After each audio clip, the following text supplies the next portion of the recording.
Hi, welcome to 10 Bestest, where we sift through the noise so you don't have to. I'm Karen McFarland-Holman. And I'm Brian Hart. I'm going to be talking about the questions that people ask on search engines and what kind of answers they get. And I'm going to share a way to discover black cinema. Let's get to it. My cool sheet is a website, and this is a very powerful website, answerthepublic.com. Answer the Public listens into the autocomplete data from search engines like Google. So you know when you type in, what is the, and this is actually really fun to do, by the way, what is the, and then you see how it autocompletes for you, which is different for different people and depending on where you live. In any case, Answer the Public, they are monitoring this of what people are saying. And then they collect all of this, and what they do with that is that they collect every useful phrase and question that people are asking around your keyword. So what you do is you go into answerthepublic.com and you put in one keyword. You can also put in two, but just one or two, it works best. And this gives you this gold mine of consumer insight. What are people asking about this? And you can use this for entertainment. You could use this for your business. You could use this for anything where you want to know what are people around the world wondering about this one thing. So what I did is I put in the word science, and this gave a huge number of the top questions that are asked about science. And they revolve around those queries such as how, when, and things like that. So here are some examples in terms of how science lost the public's trust. So then I clicked on that and it took me to various articles about that topic so I could learn more, because that is something that is really of interest to me. Will is another question. Will science will science be able to stop aging? Was one of the big questions with that. In terms of can science explain love? Can science answer everything? Of course it can. Can science and religion coexist? All those are really popular questions there. When was another one. When science meets mindfulness. There's so many of these, it goes on and on. There are 10 of these categories, and then there's a plethora of questions that are in there within each of those categories. Answerthepublic.com. Wow. Wow, I really want to stop the show right now. Yeah, you do. And just go down the rabbit holes. Rabbit holes extraordinaire. Plural. And I will say, think carefully before you go in and put in your keyword, because you're only allowed one per day. Oh man, that's a good pro tip. One per day. I already had about 10 in mind. And you can't even try to trick it and use one browser and then go to another browser. In fact, I can trick it. They say, well, maybe you can. They say if you're even within the same building using the same Wi-Fi, only one person within that. Whoa. I haven't checked that. Oh man, yet. now I can't wait to go try to get it. Now, of course, there are paid plans, so you can get more. So that's and why. I'm sure businesses use that.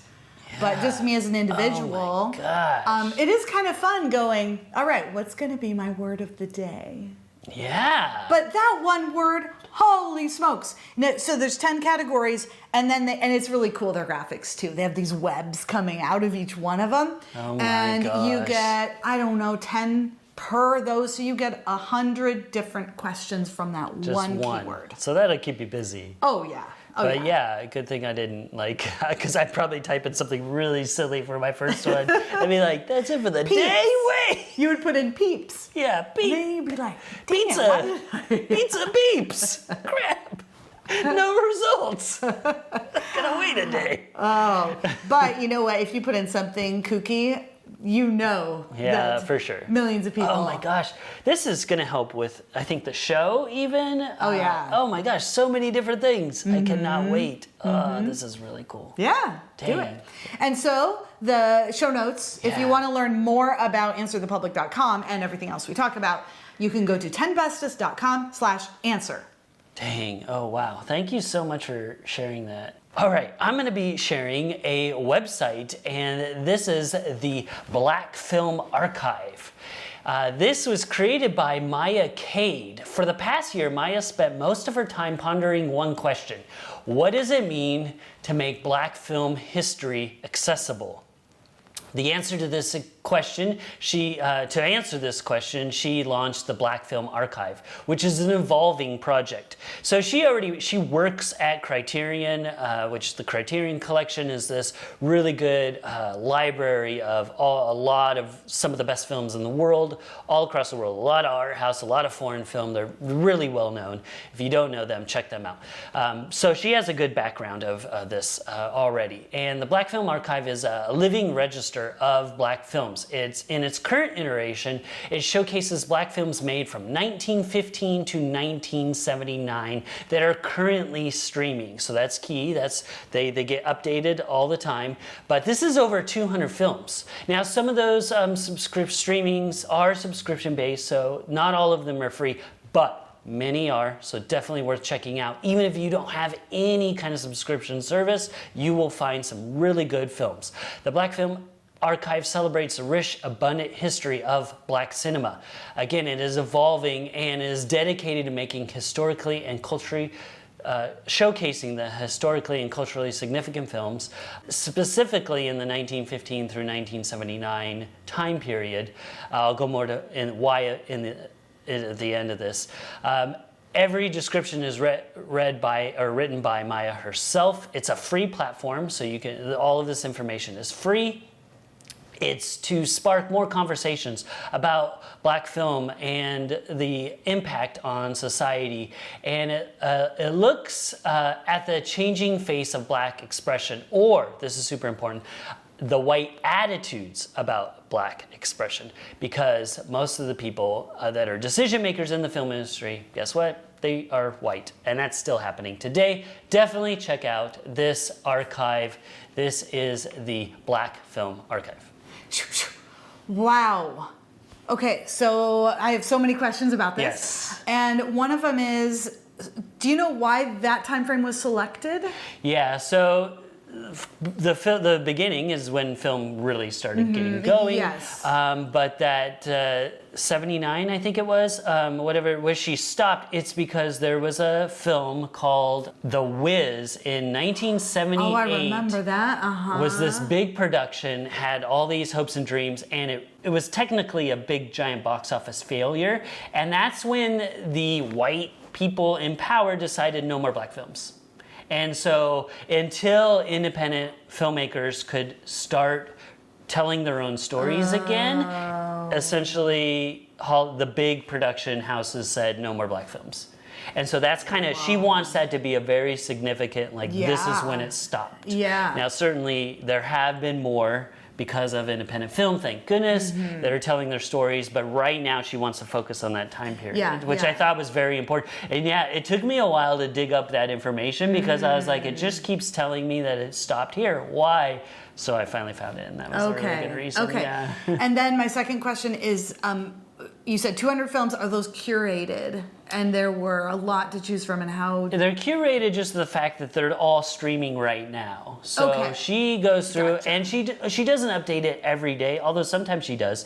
But I think she has a schedule of maybe once a week or once every couple weeks, maybe once a month, where she updates. So because streaming platforms, they get rid of some films, and then because they have to add some more, whatever rights issues, things like that. So it is an evolving list. That's why it's evolving. But so it's curated of every now, and she has, if you find one that's streaming that I missed, email me, I'll add it. She's super open to that.